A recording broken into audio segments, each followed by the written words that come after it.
বছর খানেকের মধ্যেই রাজ্যে বিধানসভা নির্বাচন। নদিয়ার কালীগঞ্জ বিধানসভা উপনির্বাচনে তৃণমূলের প্রার্থী হচ্ছেন আলিফা আহমেদ, সেখানকার বিধায়ক, প্রয়াত বিধায়ক নাসিরউদ্দিন আহমেদের কন্যা। আমাদের সঙ্গে রয়েছেন তিনি। কতটা আশাবাদী এরকম দলের তরফে বাবার জেতা আসনে ক্যান্ডিডেট হওয়ার পর?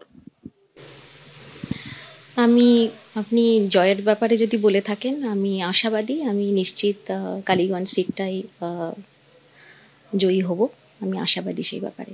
কালীগঞ্জের মাটির সঙ্গে আমার আত্মিক সম্পর্ক, আমার বাবার দীর্ঘদিনের রাজনৈতিক জীবন এই কালীগঞ্জের মাটিতেই। আপামোর জীবন ধরে তিনি কালীগঞ্জের মানুষের জন্য প্রচুর কাজ করেছেন, পাশে থেকেছেন।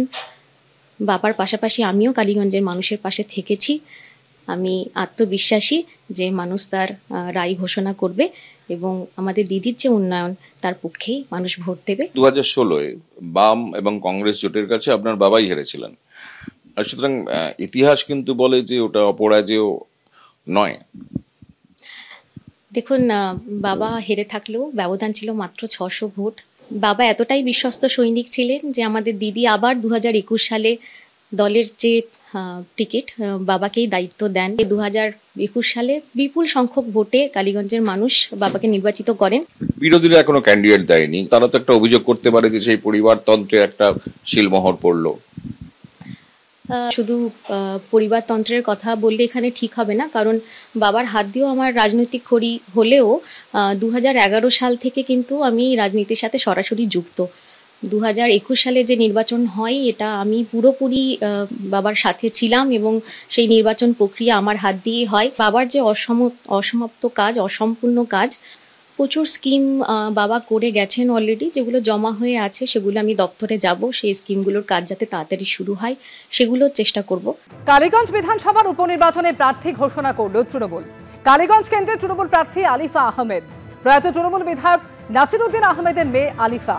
19 জুন নদিয়ার কালীগঞ্জ বিধানসভা কেন্দ্রে উপনির্বাচন রয়েছে এবং 23 জুন উপনির্বাচনের ফল ঘোষণা হতে চলেছে। তৃণমূল বিধায়ক নাসিরউদ্দিন আহমেদের মৃত্যুর জেরে উপনির্বাচন হচ্ছে এই কেন্দ্রে। বাবার জেতা আসনে মেয়েকে প্রার্থী করল শাসক দল।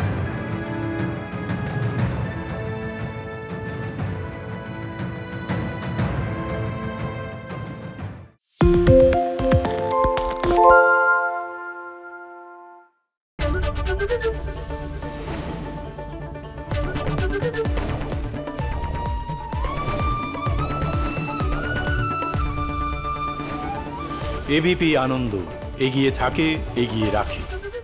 পালিয়েছে তাই নাকি? রাত্রে বাংলা গুজব চায় না, বাংলা খবর চায়। বাংলা খবর, বাংলার খবর।